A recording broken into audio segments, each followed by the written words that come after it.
رسول الکریم اعوذ باللہ من الشیطان بسم اللہ الرحمن الرحیم۔ السلام علیکم خواتین و حضرات۔ گزشتہ اتوار یہاں کسی صاحب نے سورہ نور کے بارے میں فرمایا تھا۔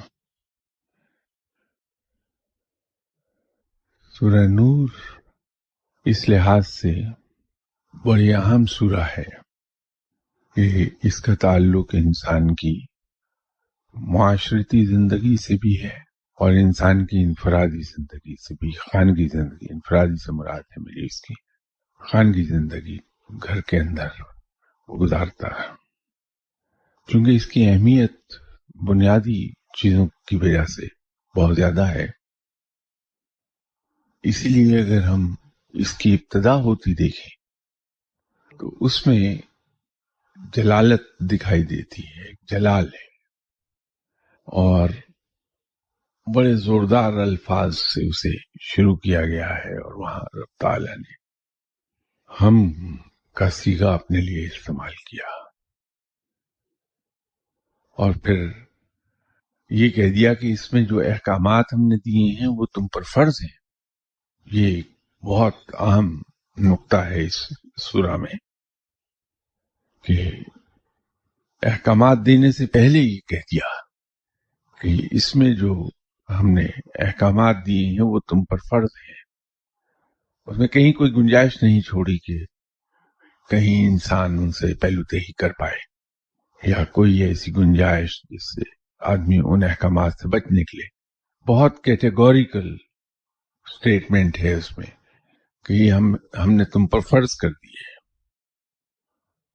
یہ اسی وجہ سے ہے کہ انسان کی زندگی میں اس کا گھر بڑی اہمیت کا حامل ہے۔ کوئی انسان کوئی بڑا یا کوئی کنسٹرکٹیو کام کر ہی نہیں پاتا تا وقت کہ اسے گھر سے سکون حاصل نہ ہو۔ گھر کا سکون بڑا اہم ہے بڑے کام کے لیے کنسنٹریٹ کرنے کے لیے۔ بہت سے جھگڑے ان کی بنیاد ہی گھر کے ہونے والے واقعات ہوتی ہیں۔ تو اللہ تعالی نے اس سورہ نور کے ذریعے سے انسان کی جو گھر کے اندر خاندانی زندگی ہے اور پھر معاشرتی زندگی، اس کی خانگی اور معاشرتی، اس کے بڑے اہم پہلوؤں پر جو بنیادی چیزیں ہیں ان پر اس میں احکامات نازل کر دیے۔ یہ بنیادی طور پہ مدنی سورہ ہے۔ یہ ہجرت کے بعد کا جو زمانہ ہے اس میں یہ نازل ہوئی ہے یہ سورہ۔ اس سورہ کی 64 آیات ہیں اور اس کی 35ویں آیت میں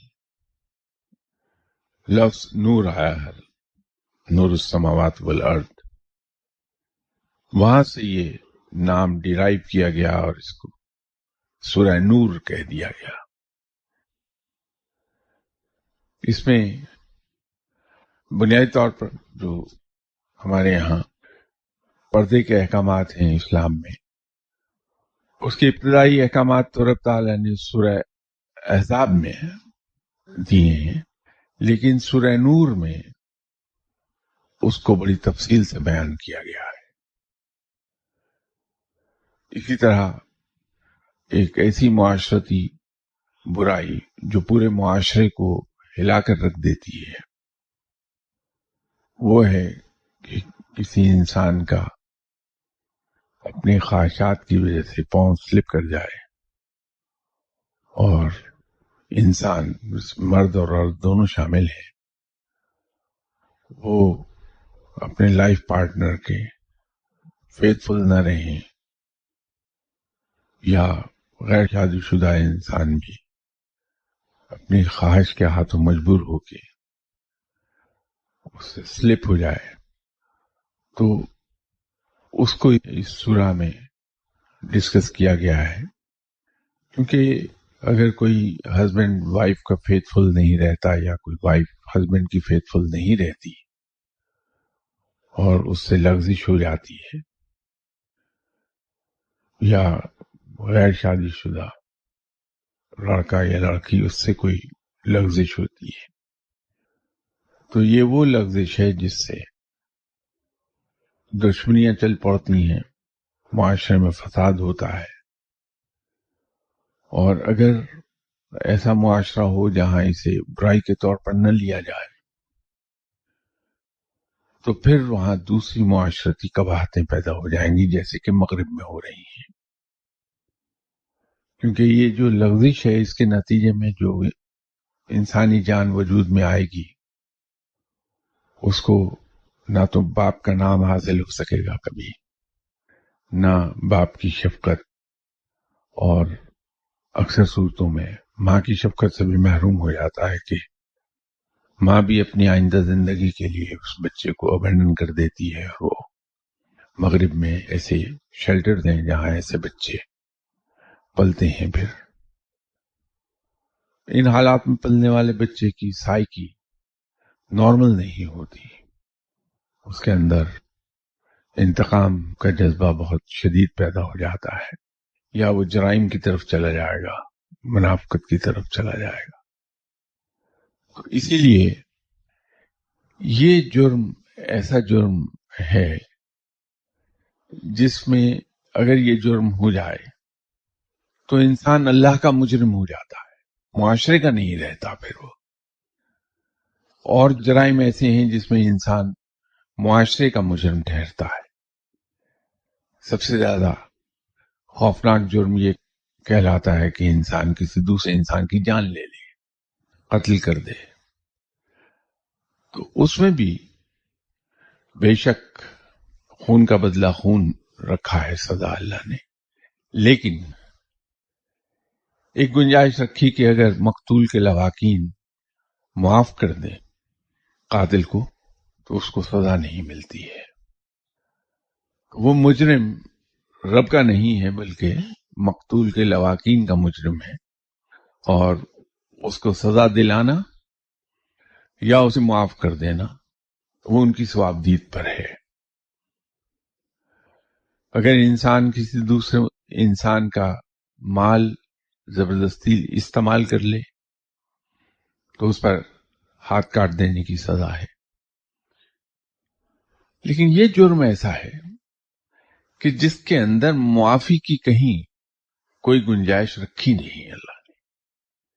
اگر ایسے جرم کرنے والوں کے دوسری پارٹی اگر اسے معاف بھی کر دے تو بھی وہ سزا ڈیفر نہیں ہو سکتی، ویو آف نہیں ہوگی وہ سزا، کبھی بھی نہ ڈیفر ہوگی نہ ویو آف ہوگی. تو اس کبھی فیل سے معاشرے کو پاک رکھنے کے لیے اس میں سے گنجائش ہٹا دی گئی ہے، اور پھر سزا دینے کے بھی کچھ پیرامیٹر سیٹ کر دیے ہیں. کیونکہ اسلام کسی انسان کو صرف سزا کے لیے سزا دینے میں یقین نہیں رکھتا. اسلام کے احکامات جتنے بھی ہیں، جو اس کا پینل کوڈ بڑا مختصر ہے اسلام کا، اور میری معلومات کی حد تک دنیا کا سب سے مختصر ترین پینل کوڈ ہے یہ. اگر ہم اس کو ذرا بھی گہرائی سے اسٹڈی کر لیں اس پینل کوڈ کو، تو پتہ یہ چلتا ہے کہ اس میں سزا برائے سزا نہیں ہے، بلکہ سزا کے پیچھے ایک کنسپٹ ہے کہ جس نے جرم کیا ہے اس کو اس قسم کی سزا دے دی جائے کہ وہ آئندہ اس جرم کے تصور سے ہی لرز اٹھے، اسے عبرت ہو جائے.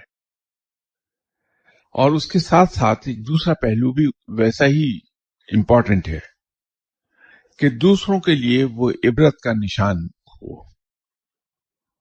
تو اس جرم میں جو سزا ہے کہ اگر غیر شادی شدہ انسان سے یہ جرم ہوا تو اس میں 100 درے اس کو لگا دیے جائیں، اور اگر شادی شدہ انسان ہے تو پھر اس کا پبلکلی رجم کر دیا جائے، پبلکی کے ہاتھوں رجم ہو جاتا بندہ. اور وہ بڑی دردناک موت ہے۔ تو اس جرم سے لوگوں کو دور رکھنے کے لیے سزا بھی ایسی تجویز کر دی کہ جو جرم کرنے والے کے لیے ایسی سزا ہو کہ وہ لرزنے لگے اس کے تصور ہی سے، اور دوسری طرف دیکھنے والوں کے لیے وہ عبرت کا نشان ہو۔ تو یہ اسی سورہ میں ہے۔ تو یہ معاشرتی زندگی ہماری اسے سیف بنانے کے لیے اس میں، اور ایک اس میں ایسا قصہ ہے جس کو سانحہ کہا جا سکتا ہے، المیہ ہے وہ، ایک مسلمان کی زندگی کا وہ سانحہ افق ہے۔ مسلمانوں کا عروج دیکھ کے دشمن سازشیں تو کرتے ہی رہتے تھے، جب تک دشمنوں کو یہ یقین نہیں آیا تھا کہ مسلمان اتنے طاقتور ہو گئے ہیں کہ ہمیں وہ اب جب چاہے سزا دے دیں، تو اس وقت تک تو غزوات ہوتے رہے۔ لیکن جب دشمنوں نے یہ دیکھ لیا کہ مسلمان اتنے طاقتور ہیں کہ ہم انہیں اب فزیکلی سارٹ آؤٹ نہیں کر سکتے، تو پھر سازشوں پر اتر آئے تھے، دشمن بھی اور منافقین بھی۔ ایک گروہ ایسا تھا جس کی سرغنہ عبداللہ بن ابی تھے، انہوں نے ایک ایسی سازش کی کہ جس سے ایک بار تو پورے مسلمان معاشرے میں زلزلہ آ گیا، اور وہ ایسی سازش تھی کہ خود آپ صلی اللہ علیہ وسلم کے خاندان سے متعلق انگلی اٹھا دی گئی۔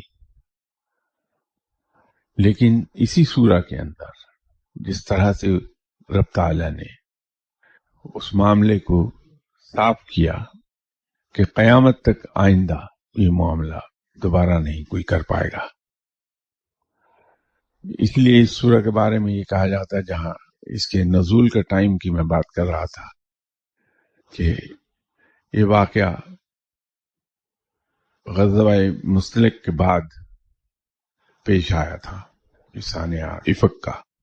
تو یہ سورہ نازل ہوئی ہے غزوہ مستلق کے بعد، اور غزوہ مستلق کے بارے میں جو مورخین ہیں اس بات پہ متفق ہیں کہ یہ غالباً شعبان سن 6 ہجری کا واقعہ ہے جب یہ سورہ نازل ہوئی ہے، اگرچہ اس میں ابن خلدون کا خیال یہ ہے کہ یہ اس سے پہلے نازل ہوئی ہے، کیونکہ ان کے نزدیک غزوہ مستلق جو بپا ہوا غزوہ خندق کے بعد 1 سال کے بعد کی بات ہے۔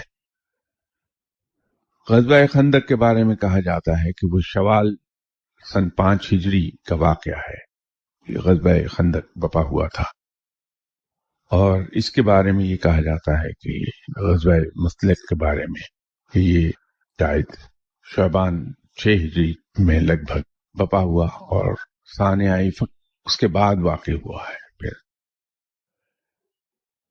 لیکن ایک جگہ جا کے ابن اسیر، ابن کثیر اور ابن خلدون اس پر متفق ہوتے ہیں کہ یہ اسی سن پہ ہوا ہے۔ بہرحال یہ ایک بات طے ہے کہ یہ غزوہ مستلق کے بعد کہیں پھر جب سانحہ افق ہوا تو اس وقت یہ سورہ نازل ہوئی، اور اس میں یہ چیز ختم کر دی گئی۔